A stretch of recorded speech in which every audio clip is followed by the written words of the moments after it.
Broncos minicamp gets underway tomorrow. Now, minicamp, we'll get into more of the details of it as we go along. Different than OTAs. Maybe the biggest thing is it's mandatory. And that leads us to the opening part of the program. Courtland Sutton has made it clear that he will attend mandatory minicamp, so he's not going to get the fines, but we know there's been some frustration regarding his contract. Even Sean Payton, Broncos head coach, alluded to it by saying that he hadn't been staying away from the voluntary OTAs because he didn't have a problem with the new uniforms. Payton obviously a little lighthearted about it, but for the Broncos, the news that Sutton is going to return is obviously good. The question I would have is, how good is it for Courtland Sutton? I don't think it makes much difference, honestly, for Courtland Sutton. It's probably not worth getting fined over $100,000, slightly more than that. When you only have like $2 million guaranteed left on your contract. $2 million guaranteed. 100,000 is a good chunk. That's 5%, right? Yep.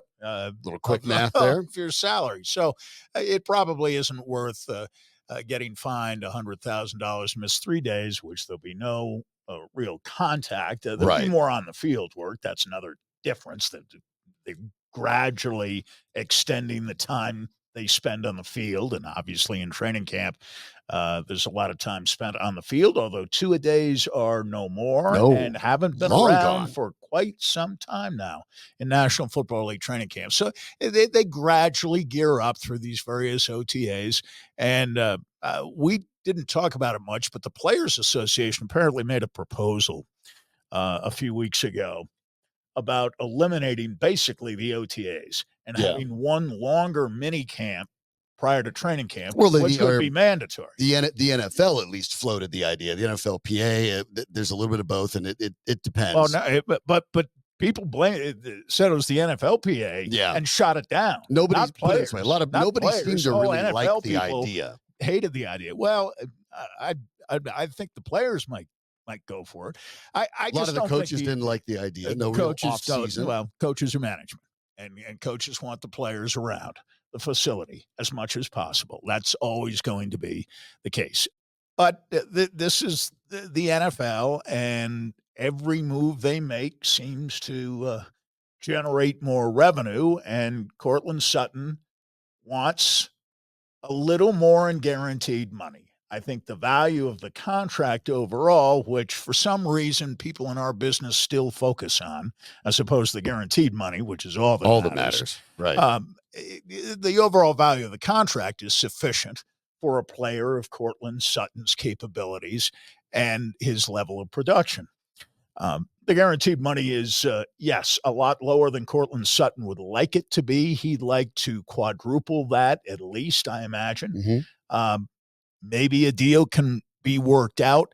But right now, is there any pressure or real leverage being exercised by one side over the other? I don't think so. Well, no. So it doesn't really make much difference whether he shows up to minicamp or not, except that not showing up would cost him $101,000. And it's worth noting, of course, these details in the contract. The time he actually spends on the field has nothing to do with it. You just have to be in attendance. So as long as he's there in the building, he's not going to get fined. And so there is an opportunity for the Broncos and Sutton to maybe, they could be sitting talking about contract negotiations the entire 3 days with Sutton. He never sees the field. He doesn't get fined for that. That's probably not what's going to happen. No, I would guess that he'd be on. He'll be out there. They want to introduce him to Bo Nix. Right. Their number one quarterback. Again, we're going to hammer this all off-season for you. But there is no quarterback competition. There is no quarterback race. It is Bo Nix unless Bo Nix gets hurt. End of story. But you'd like to get the relationship between Sutton and Nix off to at least a good start as quickly as possible. And that behooves Sutton as well, because the better you're in with Bo Nix, the better your stats are going to be, the better you have a chance to get a new deal. My deal still holds, and apparently no one is listening to either one of us on this, because every single day, locally and nationally, it's just so easy. It's all about the quarterback competition. Yeah. ESPN, the esteemed Jeff Legwold from ESPN.com on questions going into training camp. The only question worth asking is, who is the starting quarterback of the Broncos going to be? And we won't know until Sean Payton officially announces it, and so on and so forth. And that is basically the position that everyone in our business is taking locally And to the extent that people care nationally, it seems to be the position that people are buying into nationally, as if the 12th overall pick in the draft, right, about whom Sean Payton has done nothing but rave, going back to January, February, right? At yeah. the combine, Oh, his yeah, during the reaction scouting to his process, he talked individual about workouts. I mean, to the point that nobody in the draft, it was a given that the Denver Broncos were going to walk away with Bo Nix. Every team in the league knew it, and they were going to pick him that high. And everyone teams, well, we know what the Broncos are going to pick. We'll I just was move going to on. tease you and say that, Courtland Sutton needs to get to know Zach Wilson too. I mean, Not just Bo Nix, because Zach Wilson's a candidate to start. Well, you're right. There is no guessing game here regarding the identity of the Broncos starting quarterback.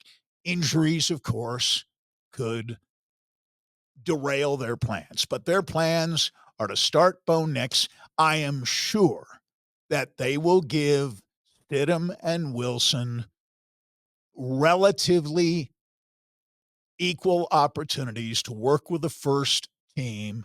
Um, and so they'll keep this narrative alive. that'll happen because till at least every coach in the league promulgates this idea that every position is up for grabs, even when we know that's not true, and we know they know it's not true. It'll Every keep going position is not up for grabs until at least even after on the bad first teams. preseason game, right? After the first preseason game, maybe you'll start to see the reps get split up a little differently. And that's fine, because when you're talking about minicamp in these cases and bringing Courtland Sutton back, it doesn't even really help the Broncos that much. It keeps Sutton from being fined. It lets them, I guess, get in the same room and talk a little bit, because Sutton's offered the olive branch by showing up, even though both sides want to say that there's nothing negative there. But clearly Sutton wants a new deal, and he probably deserves one. The question is, that we've talked about it, who's going to give it to him? And the answer is, it's not going to be the Denver Broncos. The Denver Broncos are undergoing a rebuild. And even Sean Payton, who does not love the idea of rebuilds, is aware that this is a rebuild. Everything he's done in the offseason, the drafts, the free agent signing, every conversation indicates he knows they're not playoffs or bust type of situation right now. He knows it. So why would you take a receiver with an injury history that's going to be 30 and sign him to a big, expensive new deal, especially after the Justin Jefferson deal resets the market for wide receivers? Though Sutton, don't get me wrong, Sutton is not Justin Jefferson, and nor is that going to make a big difference in his contract. But Sutton could get a deal for a couple years, obviously, given what he has done over the course of his career. The 10 touchdowns last year matter. But if you're the Denver Broncos, you have no incentive to do it. The best possibility, the best outcome for all sides at this point is a trade. Moving Courtland Sutton to a team that's more interested in his future. So the Denver Broncos clear room for the players that they have brought in. Troy Franklin from Oregon leads the list, of course, familiar with Bo Nix from those times together. They signed Josh Reynolds. Sean Payton drafted Marvin Mims. Now you're bringing in the Payton guys. You move along. It's better for everybody if there's a trade. But the way to start that part of the process, if you're Courtland Sutton, is to show, I'm going to be a good teammate. I'm going to show up, and I'm going to do what the team asks me to do. It makes it easier to make a trade possible. I think the Broncos in the past, I don't know if this is still true. It'd be very interesting to find out. And of course, the Broncos won't reveal it publicly. If the Broncos still think they can get a second day draft pick for Courtland Sutton, when other teams, I'm guessing, and I understand it only takes one to say, hey, we'll give up a second day pick. Won't be a second rounder, it'll probably be a third rounder, but we'll give up a third rounder for him. It only takes one. But I would suggest that a vast majority, if not every one of the other 31 teams, believes that they would give up no more than a third day draft pick in exchange for Courtland Sutton. Yeah, he's the number one Bronco wide receiver. I can't think of a team in the NFL right now, with a possible exception of New England, I guess maybe Carolina, whose rosters aren't very strong, who would have less proven talent at wide receiver than the Broncos do at the moment. So maybe for those teams, Sutton would be a number one receiver. For Carolina or New England. For nobody else, including Pittsburgh. No. Perhaps a jumping off point for him.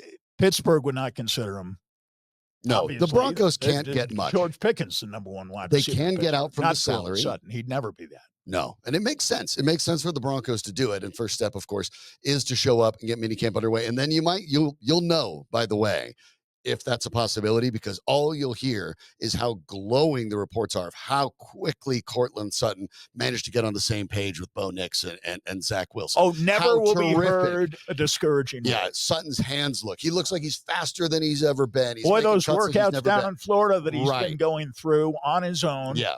Oh, wow. He's in better shape than he would have been here sitting around in meetings all spring. The Courtland Sutton trade sales pitch starts in earnest tomorrow.